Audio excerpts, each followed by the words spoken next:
Okay folks, what we're going to do at this point is we're going to talk about how to put together a pot of stock. And there are several different kinds of stock you can make.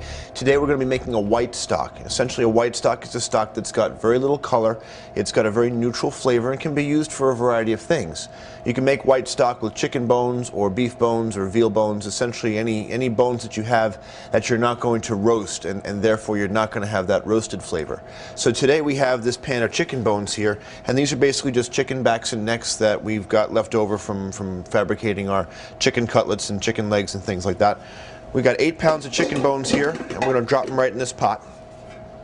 Our standard ratio for making really any kind of a stock is going to be 8 pounds of bones, 6 quarts of water, and a pound of vegetables, and that'll give us a gallon of stock.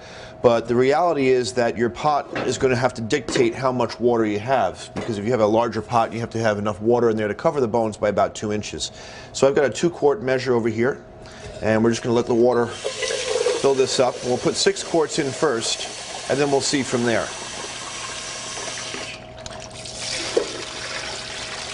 Okay, so there's 2.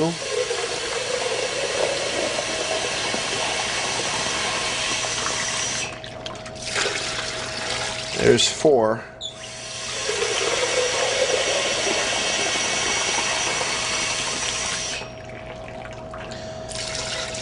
And there's 6. So now in this case, 6 quarts does it just about perfectly, because you can see that the bones are covered by about 2 inches.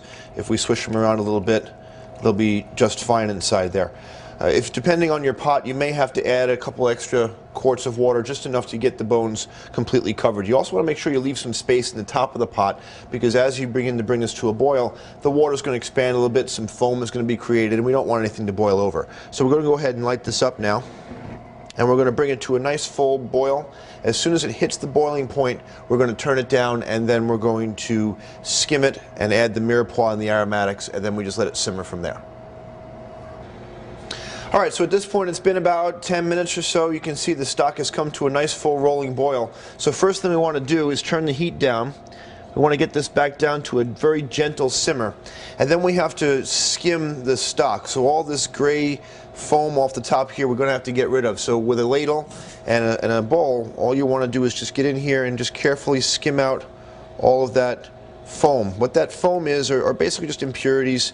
There's some proteins, there's some things inside the bones that we don't want to have inside our stock, because if we simmer the stock with this stuff in it, the stock will become cloudy. And one of the qualities of a good stock is that the stock should be nice and clear. So you can see we just very simply go around the top of the pot here, pick up all this gray foam. In French we would say this is a dépoulage. We're removing the pollution, if you will, or the pollutants. You get as much of that out as you can. And some more will be created during the simmering process, so it's important for us to go back every now and then and just touch it up.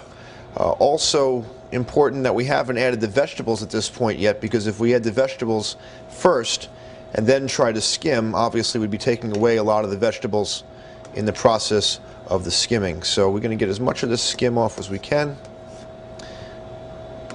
and I think that's pretty good for now. So next thing we're going to do is we're going to add our combination of vegetables. The first thing we have here is we have the sachet d'épices, and inside the sachet d'épices we've got some peppercorns, some garlic, some bay leaf, a little bit of parsley, and that's in a little cheesecloth bag, and we're just going to tie this up with some string.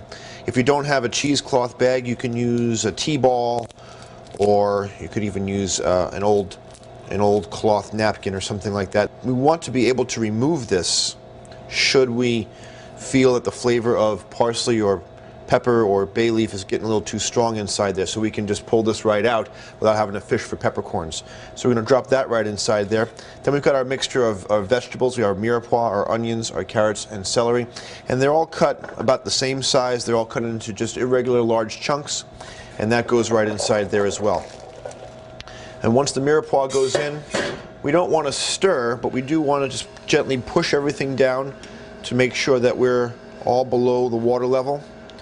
One final skim, and then we're going to let this stock simmer for about 3 to 5 hours, and you'll have to taste it really to know that it's done, but minimum of 3 hours of simmering time. And then we'll go ahead and strain it, and we'll check back on it in a little while.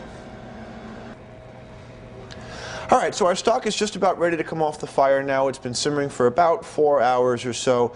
So before we strain it, we just want to take a look at some of the equipment that we're going to need to make that happen. We've got a spider to scoop the bones out of the pot. We've got some place to put the bones. And when we're done, we've also got our fine mesh strainer. I've got some cheesecloth inside there. If you don't have cheesecloth, you can use a coffee filter, which is okay too. And then we've got a container to strain the stock into. And then we'll be tasting the stock a little bit later on, and we can check out the qualities. So let's go ahead and pull the stock pot over here. So here's our stock pot, and you can see that it's simmered nicely. It's got a nice little color to it. Sometimes you'll be able to see some lines on the side of the pot that shows how the stock has reduced over the last few hours. First thing we want to do is we want to remove the bones, and you want to do this very carefully, because if you disturb the bones too much, you might make the stock get a little bit cloudy as some of the impurities from inside the bones just starts to leach into the liquid. One of the things we want is we want a stock that's very, very clear, and we'll be able to see that later on once we evaluate the quality of this product. So again, we were looking to make what we called white stock, and to do that we used chicken bones today. Of course, you could use just about any other bones, and the method that we used for making this stock is going to be essentially the same no matter what stock you're making, with a couple of exceptions, and one of those exceptions is for making vegetable stock. If you were making a vegetable stock, you might want to sweat those vegetables first, and what that means is you would take the vegetables and a very small amount of vegetable oil in the bottom of the stock pot and just let them cook a little bit to soften before you added the water to that. That would give you a vegetable stock. It's just a little bit more sweeter. Of course, the vegetables for vegetable stock are whatever you want them to be. So if you wanted a vegetable stock that was more mushroomy or more tomatoey, you can change up your vegetables from there. We're just going to move this out of the way now and come back over here. We'll slide the pot a little closer to our strainer. And what we want to do is, again, very gently just ladle out our stock through our cheesecloth into the pot on the bottom. So vegetable stocks are made by sweating the vegetables first and then adding water to simmer. And then we have these stocks that are called brown stocks, and brown stocks are made by taking the bones and roasting them. So you would lightly oil your bones, roast those bones, and then you'd want to go ahead and brown your vegetables a little bit. And what that does, it gives your stock a nice dark color and a very rich, roasty, toasty flavor. So white stocks and brown stocks are almost polar opposites, in that brown stocks are going to have a very dramatic flavor, whereas white stocks are going to have more of a subtle flavor. As we get down to the bottom of the pot, you can tip your pot a little bit on the side, and that way you can still get your ladle down into the meat of it there, and it makes straining a little bit easier.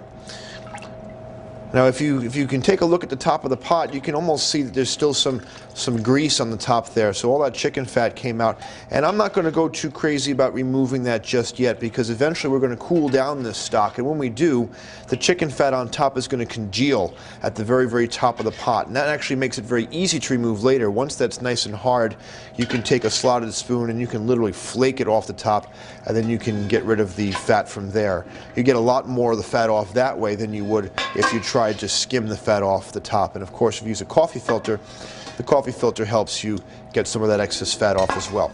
So now that we've got our, I don't want to do that yet, now that we've got our stock strained, we're going to remove the strainer. We're going to get rid of this whole operation here. And now what we want to do is look at the standards of quality for the stock. As we said, white stocks want to have a very neutral color and a very neutral flavor, and they want to have some semblance of clarity.